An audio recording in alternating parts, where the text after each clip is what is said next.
আসসালামু আলাইকুম, আশা করি সকলে ভালো আছেন। আজকে আমরা একাদশ দ্বাদশ শ্রেণী বিষয়ে তথ্য ও যোগাযোগ প্রযুক্তি তৃতীয় অধ্যায় প্রথম অংশ সংখ্যা পদ্ধতি নিয়ে আলোচনা করতেছি। এখানে বলা আছে যে অক্টাল থেকে বাইনারি। অক্টাল থেকে কোনো বাইনারি সংখ্যাকে যদি আমরা রূপান্তর করি, অক্টাল হচ্ছে আমরা জানি যে 3 বিটের বাইনারি কোড। তো আমরা একটা সংখ্যা লিখি, যে কোনো একটা সংখ্যা, মনে করেন যে এটা একটা অক্টাল সংখ্যা। এটাকে যদি আমরা বাইনারিতে প্রকাশ করি বা এখানে একবারে দিই, পাঁচ, মনে করেন যে এটা একটা অক্টাল সংখ্যা, এটাকে আমরা বাইনারিতে রূপান্তর করবো। কিভাবে করবো? দেখো, অক্টালের কোড আছে, বিসিডি কোড 1 2 4, 1 2 4। অক্টাল সংখ্যা 3 বিটের বাইনারি কোড 1 2 3 4, 4 4 2 6 6 1 7।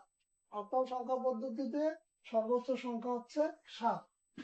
তো আমরা এখানে মিল করি। দেখো, প্রথমত এখানে স্পেস দিয়ে একটু লিখি, 5.25। এখানে মিল করি।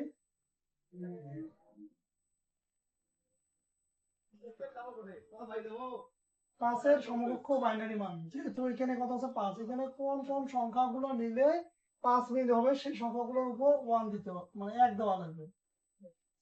এবং 4 আর 1 যদি আমরা যোগ করি তাহলে অঙ্কটার বাইনারি মান হচ্ছে 5 হয়। তাহলে মাঝের সংখ্যাটার কোনো প্রয়োজন নেই, এই কারণে এখানে 0 দেবে।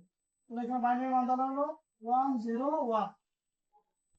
2 এর বাইনারি মান, 2 এর বাইনারি মান দেখো, এটা হয় দশমিক, তারপর হচ্ছে 7-এর বাইনারি মান। এখানে যে সংখ্যাগুলো যোগ করলে 7-এর সমান হবে সেই সংখ্যাগুলোর উপর 1 দেওয়া লাগবে। 4 আর 2 6, 6 রেখে আসছে 7, তাহলে 7-এর সমকক্ষ বাইনারি মান হচ্ছে 1 1 1 1, 3টে 1। 5-এর বাইনারি মান একবার তো বের করছি, দেখো 1 0 1। 2 এর বাইনারি মান হচ্ছে 0 1 0।